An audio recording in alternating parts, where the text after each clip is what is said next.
A blinking white light on your Xfinity Pod indicates it's trying to pair with your Xfinity gateway or experiencing a connectivity issue.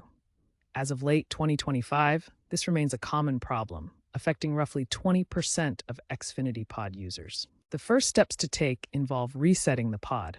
Press and hold the reset button for about 7 seconds until the white light begins to flash.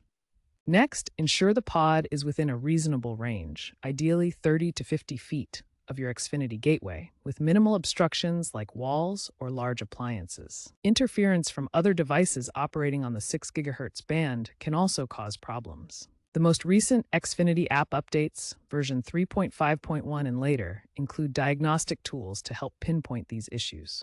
If a simple reset doesn't solve the blinking white light, dive deeper using the Xfinity app.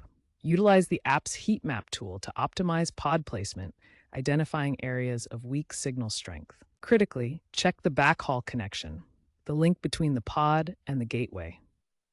Wired Ethernet connections are significantly more reliable than wireless, especially in congested environments. The Xfinity app now features a backhaul test that assesses connection quality.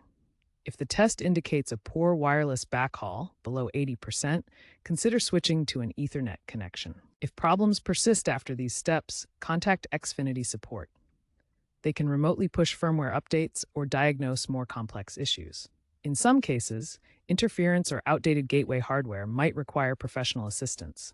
By 2026, Xfinity anticipates using AI-driven tools to automate pod placement and diagnostics, but for now, these manual checks are crucial.